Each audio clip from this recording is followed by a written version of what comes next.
We are so pleased to see everybody here today. I am personally really excited about today's presentation.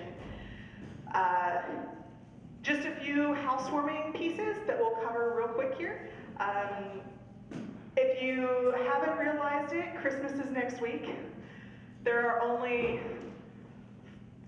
5 shopping days left. So as a side note, if you're still looking for gifts, you should check out the museum gift shop. There are some fabulous gifts available, including some books that are tangentially connected to today's presentation. The Western Heritage Center is adjusting its hours for the holidays, which means that this coming Saturday will be our last Saturday open until next year. So if you have friends or family that want to take a look at the exhibits that we have, this Saturday is your last chance to do it on a Saturday. We are open our regular hours Tuesday through Thursday of next week. We will be closed Christmas Eve and Christmas. We will be open regular hours the 28th, 29th, and 30th. And as a special thank you to our community, we are offering free admission for those 3 days. So the 28th, 29th, and 30th, we welcome you into the Western Heritage Center at no charge.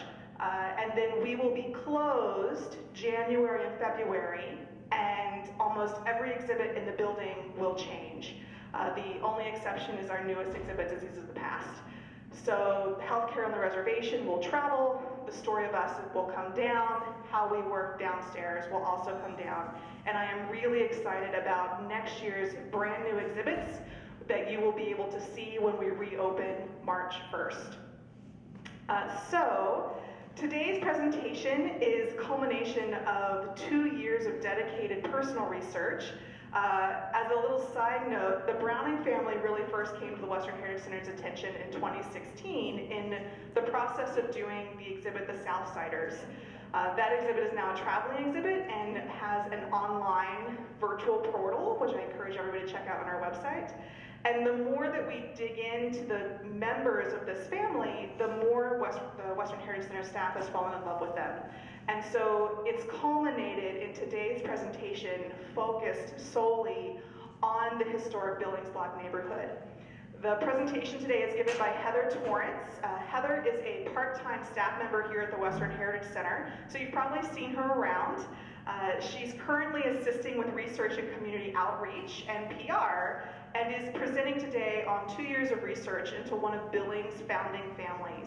She's a BA in political science from Grinnell College and an MA in liberal studies with an American Studies concentration from Georgetown University, with a specialization in the late 18th century. She's taught college and continuing education courses in various U.S. history topics, as well as teaching career development, organizational communication, and personal skills courses for over 20 years.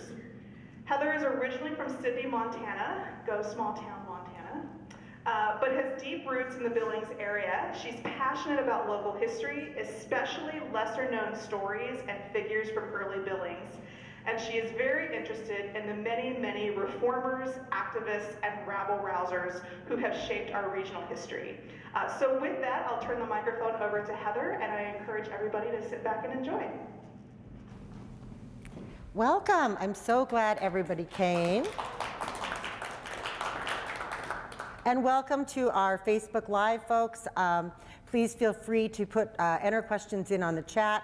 And if you are listening to this later, there is contact information for me at the end if you do have additional questions.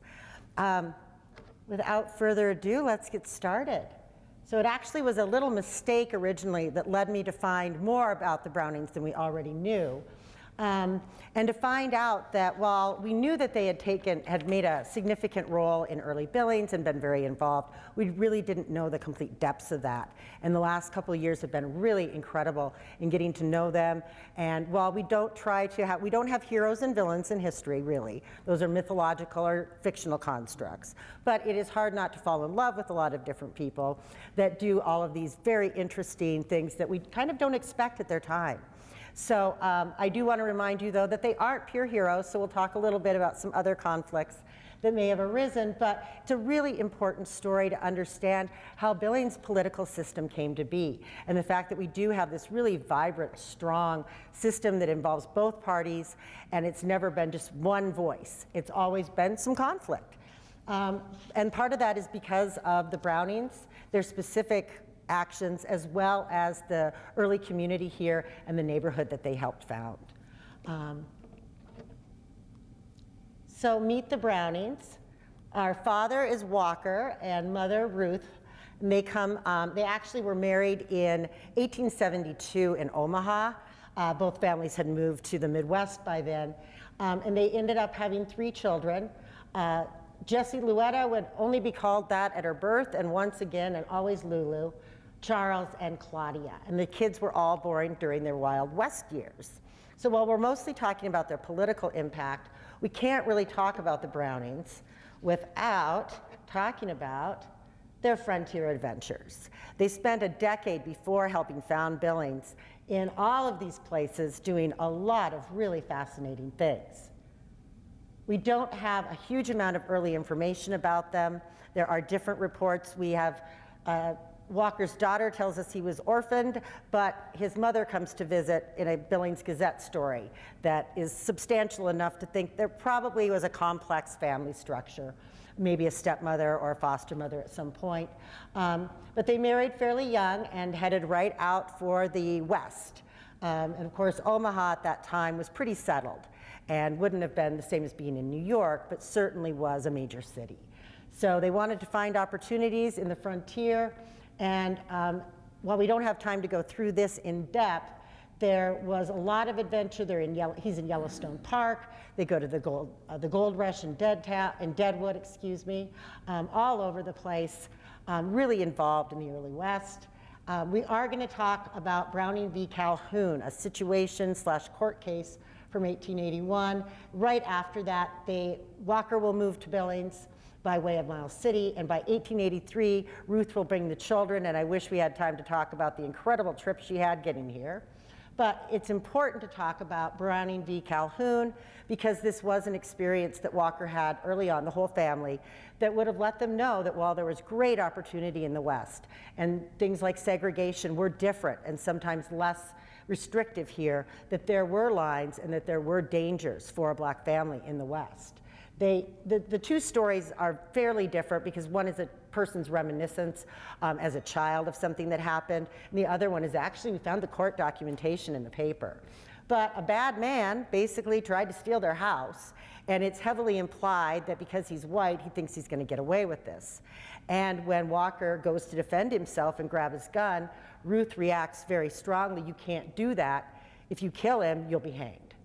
And we can guess that the implications there are probably that they expected there would be racial injustice in the situation. Fortunately, Ruth was able to run him off, and the case was adjudicated. Apparently, they both got arrested, but Walker was the victorious party. And we do find out later on in another newspaper article that the wife of Calhoun actually comes to Billings at some point and sees Mrs. Browning and tells her that Calhoun's plan was to come back, murder them, and then take possession of the home, and she talked him out of it. So it really was a very scary situation, and while their frontier period is a lot of fun to research, it's worth remembering that there were some substantial fears and cautions that they would have had to take. This is one of the homes at 121 South 26th Street. They actually had a lot and built a couple homes on it. There's the boarding house, which I believe this is, and the family home. But by 1883, the whole family was here. They actually lived in a long-term hotel for a bit while Sawyer Brothers Construction built their home. And in that early Billings era, they would have faced, like everyone in town, the fact that this was a city of contradictions. It's a boom town. People are in and out. Even today, boom towns are pretty similar. It's a lot of men usually, not necessarily people staying a long time, temporary housing, things get built quickly and just move on, got to get that money. So at the same time, it's also a city that was intended to be a permanent city. It's not a boom like a mining one that might go away right away. So it was logical as a railroad town to invest and consider it as a city that would need to be built properly. But that's going to be a big tension in the community between different groups and their priorities. We've also got Wild West culture as we think of it, and that certain amount of lawlessness or certainly very different social norms than the Victorian era. But this is the 1880s, 1890s, the Gilded Age. Whether people were part of the Victorian culture, specifically that Northeast, mostly WASP, white Anglo-Saxon, Protestant wealthy culture, though their social norms affected everyone. And certainly anyone who was middle class or wealthier likely would have followed a lot of those norms, which were that people were very pious and devout, very careful with their language, very opposed to vulgarity, with many, many strict social rules. Ideally, the idea was that you would follow these strict rules, you would work very hard, and then you would be doing this all for the glory of God and improvements to society. Now, those improvements, of course, really depend on your own perspective, but it is important to remember that the Victorians were sometimes very devout, and especially as we move into the middle of the country, we're going to see that those social norms of the etiquette and the restrictive language are also with a very deep devotion to social reform or social progress in different ways. Might be capitalism, might be changes to voting laws, but that this is a culture that really is passionate about changing things and thinks that they can change society by adding all these rules. So as you can imagine, living in the very dirty Wild West with all of the difficulties of a new city also made it very difficult to always be a proper Victorian, especially for the women of the community. And we do see that they try very hard to maintain those very strict rules and to have the utmost propriety. It's a time where we've got a lot of focus on capitalism, making money. That's the point of a boomtown. That's how Billings was founded, at the same time that this period is full of social reformers and a real increase in charitable organizations. We have the contradiction between great visions for the future and the hard realities of building a town by hand. You know, you've got to make the roads, you've got to build the buildings. And it's not just the physical work. Think of if any of you have ever been involved in a charitable organization or a volunteer group, if you've ever tried to change your bylaws, that takes several meetings and it's very difficult. People had to write bylaws constantly during this era. So they really are, it's a lot of work to build a town. We have tremendous opportunity for a lot of people.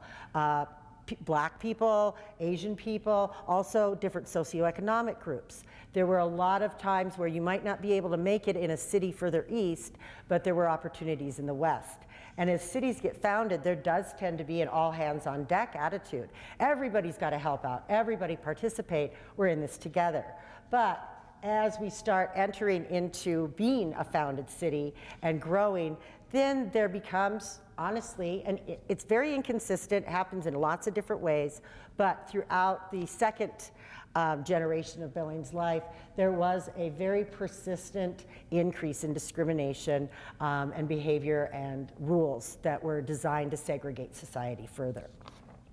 And a lot of those were around socioeconomic class as well. And I do want to point out that though we're going to be talking about a lot of wonderful things done by the Brownings and others in their community, the leaders of the Black neighborhood, and in fact most of the communities in Billings, were wealthier.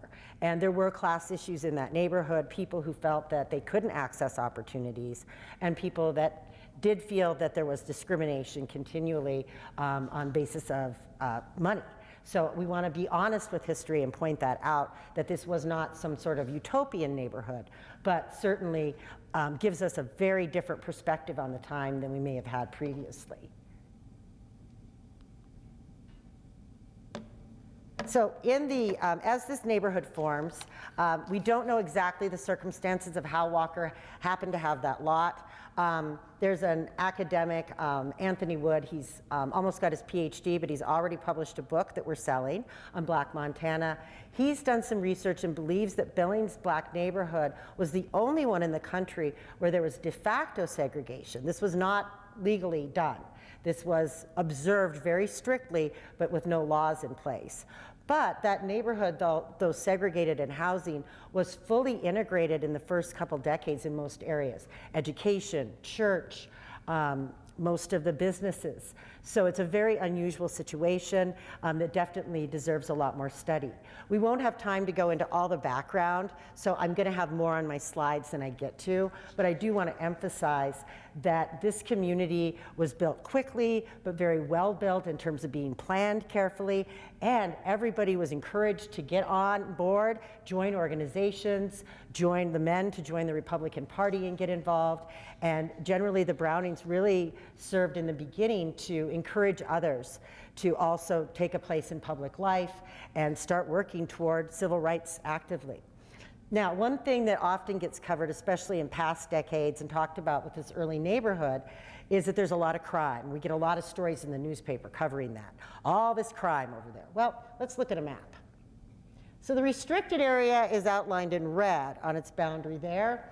And for whatever reasons, that black neighborhood, those are approximate area in yellow. I don't know at what time the boundaries were where and what other development was going on. But as you can see, the crime in the neighborhood would have been the spillover from the restricted area, which is also called a red light zone. That's where gambling, prostitution, and drinking took place. So the crime stories in the newspaper really need to be taken carefully and understood within the context of that map. The vast majority of the members of the black neighborhood were extremely law-abiding and very God-fearing. This neighborhood was very, very active in their churches. Now, this neighborhood gets called a name in Billings a lot, and I understand why people have seen the name and think that that would be the nickname for the town. We don't see that name until 1908. It is a slur. It would have been recognized in the time as a slur. It's not meant to be complimentary or euphemistic or poetic in any way. It is not a nice name to call a neighborhood. We have some evidence of how it happened, that it started being used. We don't really have time for, but I'm going to just call it the black neighborhood because no member of that neighborhood who worked very hard to create that community ever used that term. So on to our Brownings themselves. I don't think there was anything they couldn't do. And we have to remember that one area of discrimination that was present from the very beginning of Billings was in employment. It was very difficult, if not impossible, to be a professional black man employed by a non-black owned organization. At the level that Walker was undoubtedly qualified for, he would not have been able to work. However, he made a lot of money doing entrepreneurial ventures, having a good job, and then he and Ruth did some other things I'll talk about. But he worked mostly in skilled service, and in addition to his regular job, he also was the first ice cream man, and he did that as a partnership with his wife. They were at First Methodist. The official name is Methodist Episcopal. It has nothing to do with the Episcopalian Church or the Church of England. It just means that the Methodists had bishops. So you'll see that Episcopal in all those religious names, just Methodists. So they were involved in First Methodist. And around 1890, it looks like the congregation really got going and they got involved. Belonged to the state and local GOP, very active in that. Masonic Lodge, very popular and influential, and we'll touch on a lot more achievements. Ruth herself, although known mostly as the homemaker and domestic goddess of the family, actually is believed to have run the real estate holdings, and they owned property that they bought and sold in areas of quote-unquote white Billings residentially. So we really don't know much about the rules or the social practices of the time in that regard, but we do know that they had great head for business and were able to invest the money they made to make more and more, and were able to invest a lot for their children's future. And I don't know if any of you remember the late historian from Miles City, Johnny Thomas. She covered Ruth as well and talks about specifically her executive professional abilities. In addition, the women in the family were considered some of the most gifted vocalists and pianists in Montana. The children as well excelled in school, were involved in lots of church activities.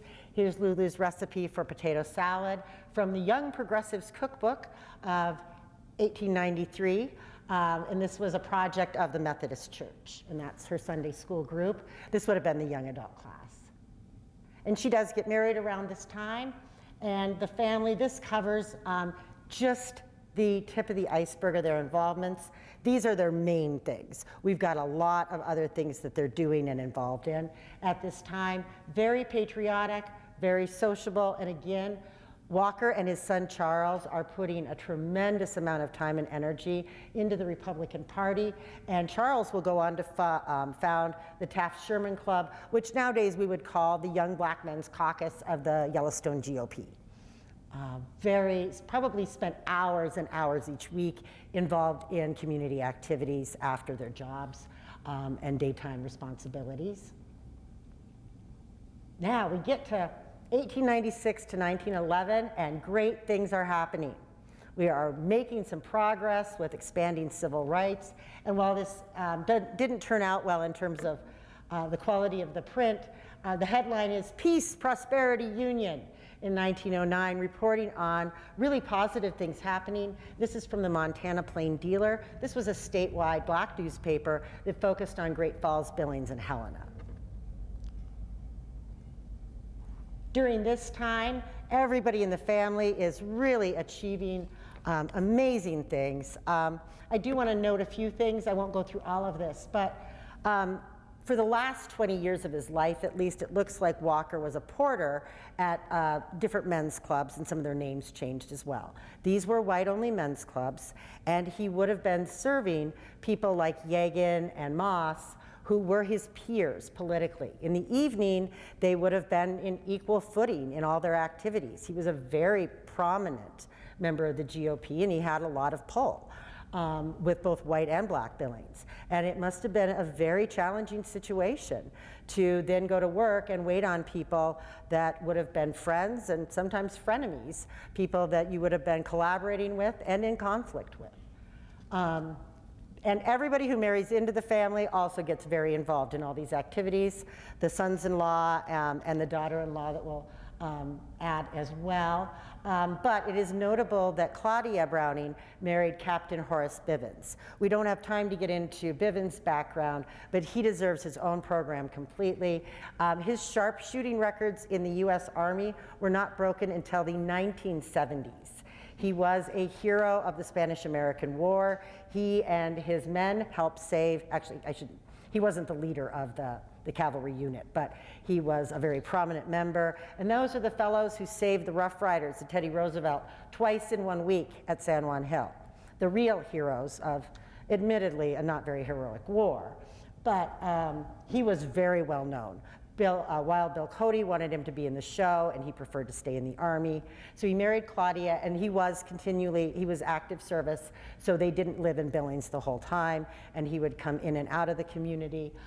He was also fairly good friends with Theodore Roosevelt, and when Teddy would stop by Billings, he would specifically inquire after Bivens, who wasn't always in town. But, whoops. But these were people who were connected at the national level, very prosperous, very important to the community, and also doing other important things as well. And during this time, their son Charles is sent to Lincoln to go to normal school, which is teaching college, and he does get his degree. He will not be able to find employment in a professional area. He also sits for the civil service exam and doesn't get a position through that. But he was a manager at the Black Social Club, the Maple Club, and so he did get a fairly well-paying job, and it was important to his family that he have that education. We do see some gender norms that are a little bit different during this time, of course, and that really isn't at all surprising.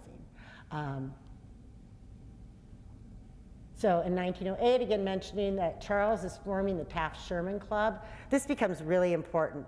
These young men are going a little bit further than the older generation in terms of what they expect from social equality and civil rights, and they're asking for more of what we would consider typical today for the civil rights movement. And Charles was very charismatic. He got a lot of young men involved. Walker and Charles didn't run for office. They were out getting people to run, helping campaign, recruiting, and doing that minutia work that is required to keep these organizations functioning.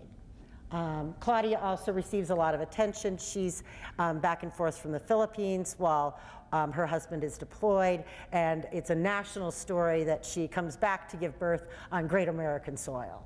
And Lulu gets married, and her marriages are a little bit complicated, so we'll have to kind of skim over that. So 1909 is where we get into a really interesting era. A lot of great things are happening, but as you're seeing, a lot of concerning things that are not toward racial equality are happening.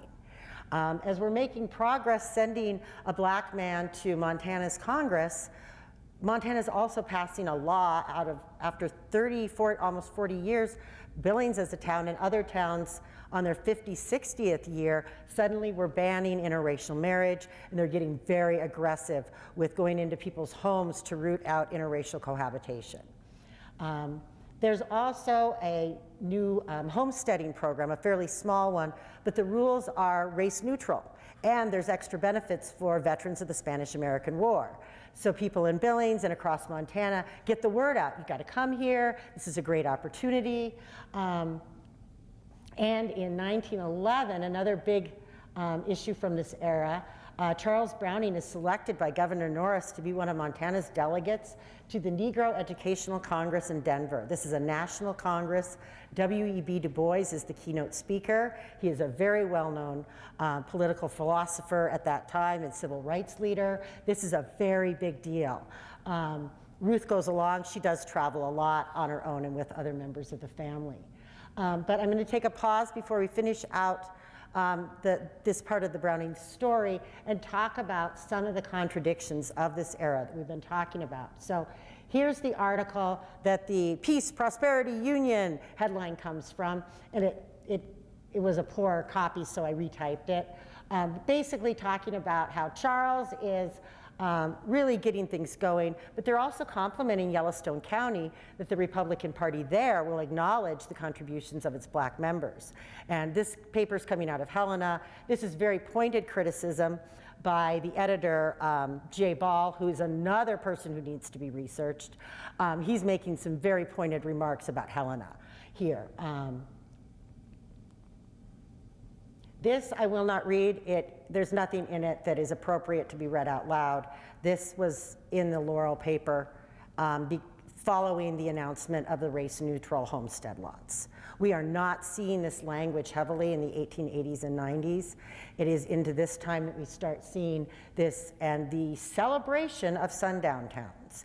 That's what he's promoting here. This is a person who was living in Laurel, very familiar with Billings, would have been very familiar with the character and accomplishments of the black neighborhood as well, and is certainly not reporting accurately on his community.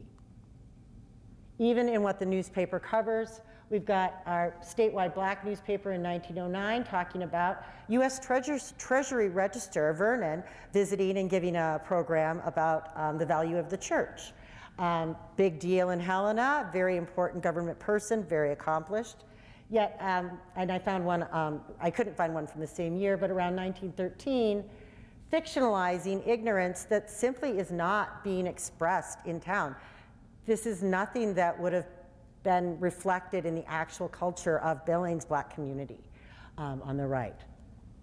And unfortunately, some of you may have noticed Charlie Browning in the Conquering Diseases of the Past exhibit. After all that promise, and in August he's going to the National Education Conference. His career is wide open. He's one of the most charismatic young black men in Montana, and he passes away due to tuberculosis. I'm sorry, this part always gets me. This was a huge blow to the family as well as to the political black community and to Billings in general. Charlie was beloved by the entire town, and this was a very hard moment. Even people who disagreed with him politically undoubtedly realized what had been taken from Billings. The family enters a period where there's a lot more, they're not quite as active, undoubtedly going through a lot of personal grief. And as we've talked about politically, we're in turmoil at this point. There is no agreement on racial equality and civil rights moving forward in terms of general consensus in our community. In 1911, 1914, we're starting to see nationalism and white supremacy become much, much more prevalent and trending, quote unquote, and they start to spread all over the US. Those Victorian ideals of always saying nice things and not being vulgar are also going away. Some of those things are probably positive. There's areas where the Victorians were not very helpful, but people are certainly saying things that they wouldn't have said 20 years before. The founding period is over, and now there's a lot more open desire to create economic and racial stratification. A lot of people, not all of the community obviously, but there's a lot of support for divisiveness. So in 1914, we see that there's a lot going on that's going to put a huge restriction in place. We're getting our first public pool. This is a very big deal for communities in the West at this time. It says something about your town in terms of tourism and growth, but it's also a really great thing, especially for the kids. However, it is decided that the pool needs to be segregated because a small group of people started a petition and started yelling and started threatening extreme violence.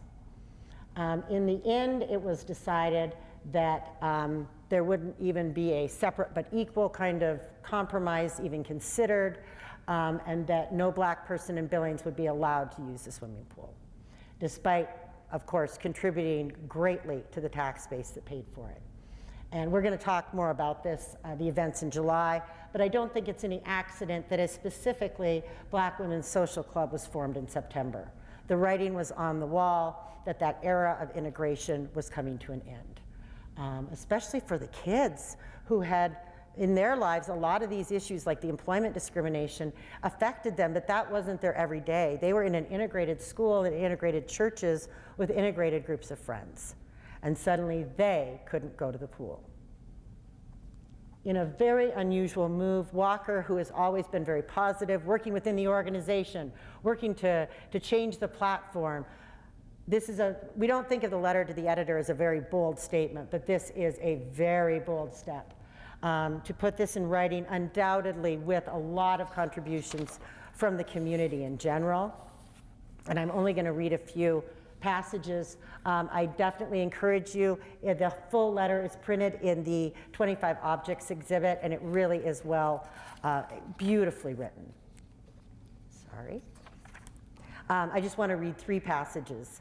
I have been a resident of Billings for 32 years and have lived on the water from the Yellowstone River, and I do not think that it would be very seriously contaminated by a few of our people, human beings, whose chief desire would be a pleasant dip on a hot summer's day. I think we can assume that the sarcasm is intentional. And remember, Walker served on an expedition to Yellowstone National Park. If there are some pseudoscience theories about racial contamination that were floating around at the time, but they had already been absolutely debunked decades before. Walker's pointing out that he's been in the water, the headwaters of the Yellowstone, and spent quite a bit of time there. And he's also making a point that we're talking about water and human beings going to the swimming pool. Then he changes tone a bit and makes a very important point, especially with the number of Black veterans living in Billings at this time. Do not forget that the red blood of the American Negro has flowed on the battlefields in defense of our flag, and his bravery has been as great as that of the white man. And just, you probably noticed there, he's also starting to rank races, so it is important to point out that we're never going to find a piece of documentation that's what we personally want it to be. He does not have the same idea of social racial equality as we do, and that's emphasized a little bit. I do want to point out before I read this last passage, when he says social equality, that is different from legal equality.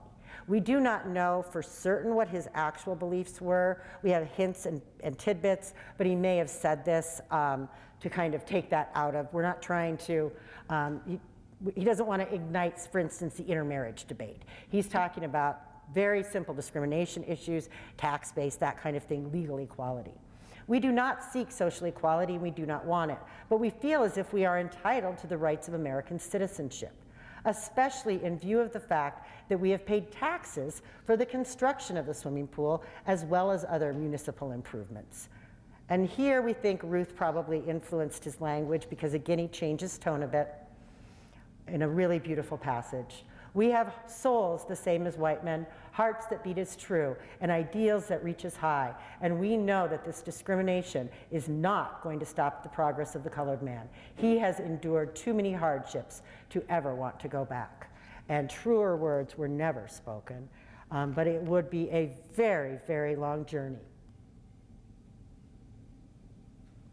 In July of 1914, it's made official that, in absolute defiance of even the Plessy v. Ferguson interpretation of the Constitution with separate but equal, this is completely not equal.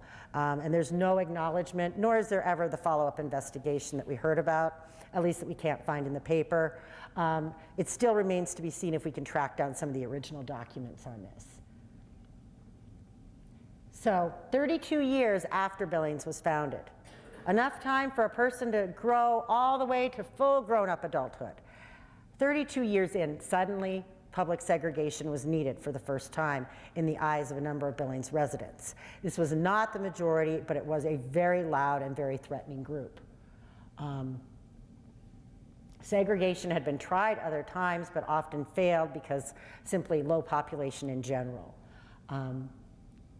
But claiming that segregation is necessary for people's safety is, of course, a very specious legal argument.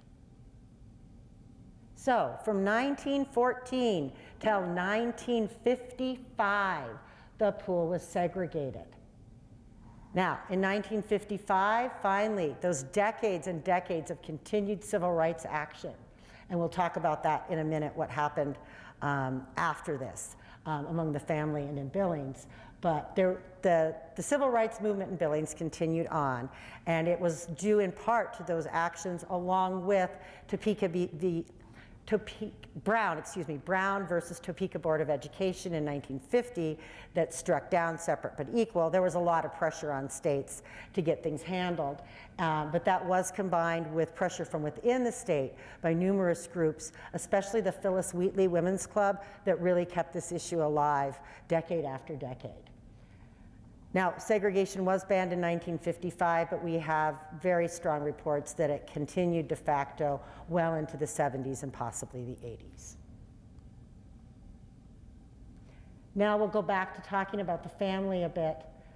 So after this happens, things aren't getting a lot better for the cause of civil rights. By 1917, there's the Birth of the Nation revival of the movie, and that really ignites KKK support in Billings. Although the group itself seems to have been fairly small and short-lived, culturally we see a big impact from this. And the Phyllis Wheatley Society, the AME, oh goodness, I am sorry, I realize I skipped over the creation of the AME, which is a Methodist church that followed all the Methodist rules, but was for Black Americans, and they created as sort of an offshoot rather than a breakaway denomination. And that became something that the family was very active and involved in. At this time, the family is starting to slow down. The Walker and Ruth are in retirement age, but continue to achieve quite a bit and are able to leave their family with a substantial inheritance. Now, the next generation, Lulu and Claudia and their husbands, do continue the fight, and we're very, very involved all through the organization, or all through various organizations. However, at this time, we've got both the 1920s, Montana was already in a depression-type state economically, so a lot of people in general did leave.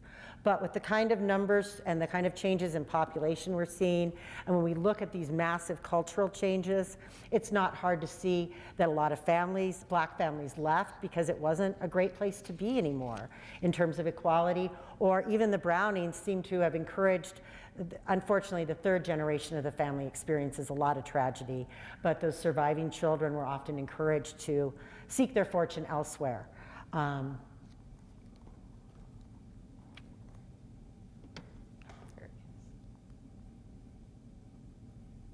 During this time period, the family still is very well known in Billings. There's an article in the paper with Lulu reminiscing about her family. She also writes a column for a regional black newspaper in Washington State. That is another avenue of research. There's a big fight she has with the editor of the Helena paper. That paper's closed, but the two of them get into a big fight that plays itself out in a Seattle newspaper all over minutia of organizational structures. But it does tell us that the community was still active enough to have division, and that there still really was, in Montana, a network of black civil rights activists. Claudia goes on to achieve some leadership roles in her church, as well as the state body of the Montana Phyllis Wheatley Federation of Clubs. The women's clubs always had other federations statewide, and then they would have groups where all those different groups met locally in state. But they got a lot of the reform movement. It was enacted through the women's clubs of the early 20th century. And Captain Bivens got a lot of attention and ended up having a sideline in vegetable and seed production. But I do want to point out that at this time, they're achieving great things. We're on to the third generation, but none of the first two generations of the Browning family would live to see that pool desegregated. Year after year after year of their taxes going to it. And imagine being one of the most important, beloved people in town, popular, so many friends in every part of society, having grandchildren that were teenagers and younger, and being humiliated by being told that your grandkids can't go to the pool with their friends, having your money stolen for a service that you cannot access despite clear constitutional guidelines. It is absolutely amazing that the spirit of reform and love and devotion is what the family kept going for. That it wasn't about anger or revenge or just being done with this, constantly until their deaths, trying to improve the community, trying to them, it was an ideal that was based in their spirituality. Liberation and equality were part of something for all of humanity. And Christianity was about giving up hate for love, not about finding new ways to hate people. And these people really stuck to their beliefs in a way that is very difficult to do, I think, and kept working to better the community.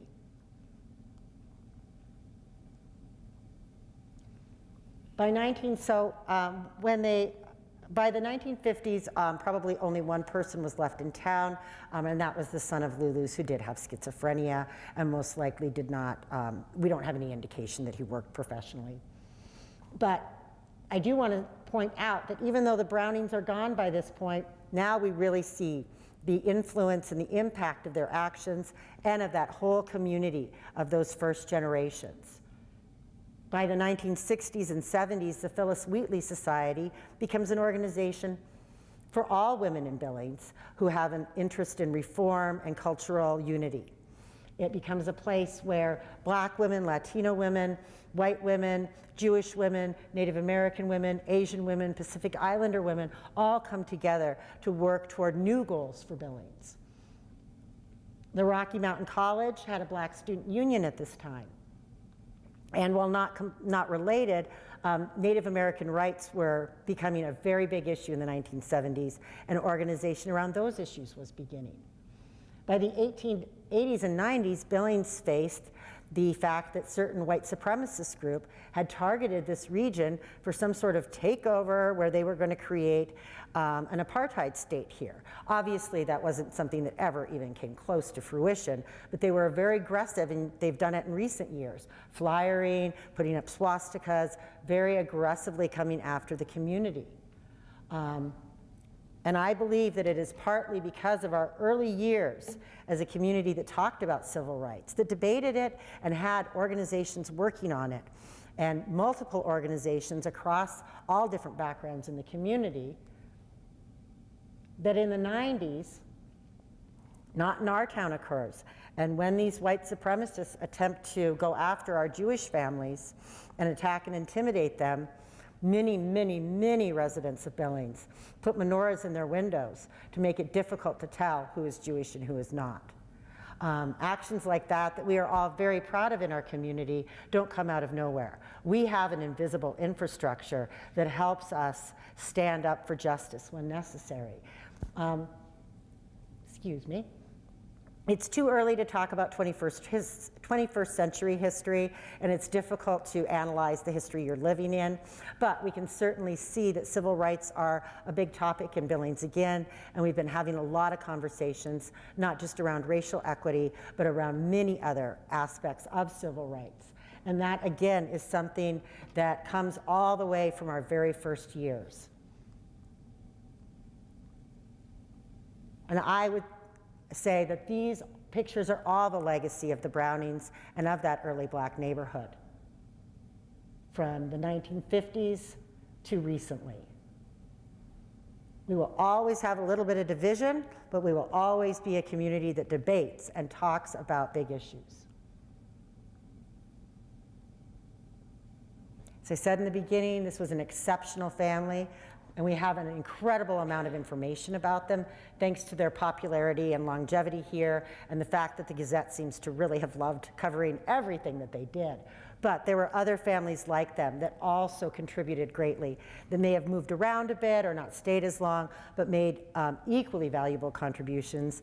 And that whole neighborhood for many decades, until around the 30s, when we start to see that population dispersal, and then the South Side does sort of unofficially become an area where most people of color live, but we no longer have specifically racially segregated neighborhoods. And moving forward, then that South Side spirit often became one of reform in general.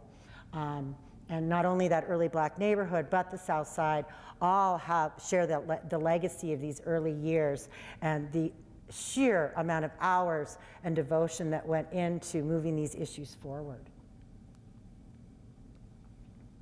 If you are interested in this story, if you want to use these materials in any way, you'd like to do more research on this, it's mostly newspaper research, so it's very accessible. If you'd like to learn about any of the other people from the neighborhood that really need to be researched, or you have any questions, please get a hold of me, especially if you're watching this after it's aired.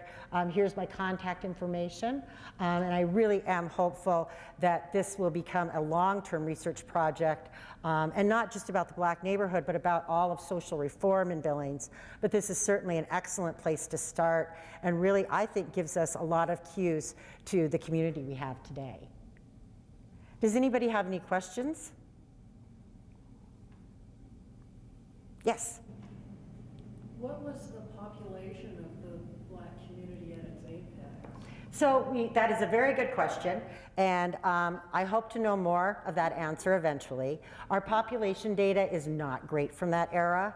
I've used some informal things like newspaper articles that estimate how many families were in the neighborhood, but then the census data does look quite different. I do believe that at its apex there was probably, Billings had Black population of about 10%, which is fairly substantial. And again, you don't need even, there's no particular percentage that tells us if a community is worthy of study. I mean, I have a friend who's the only Latina person in her county. Her culture still has an impact on her community. But it was certainly a much larger neighborhood than the kind of population numbers we've seen since the 1950s and 60s especially.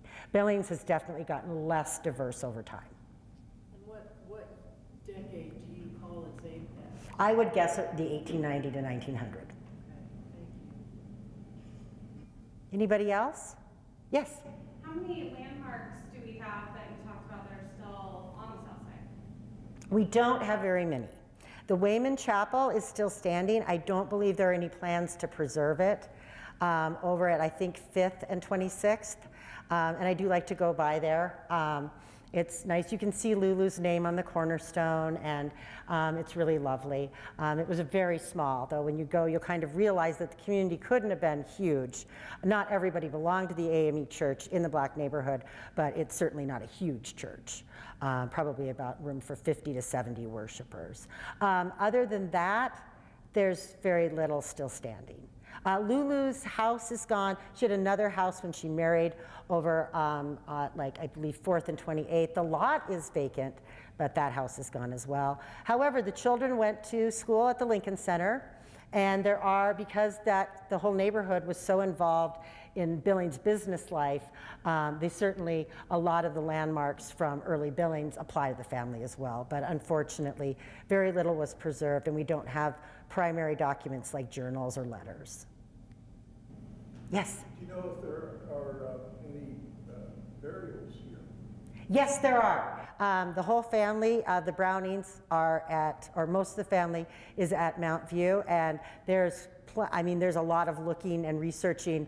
There's a lot of this community is buried at Mount View.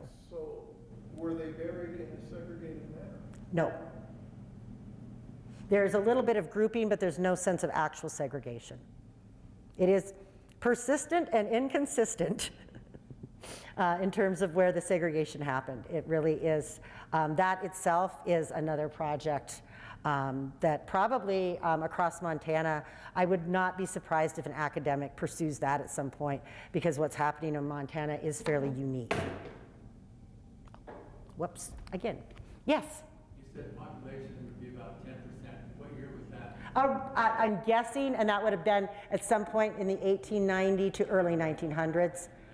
But it probably wouldn't have been an extended period that it was that high.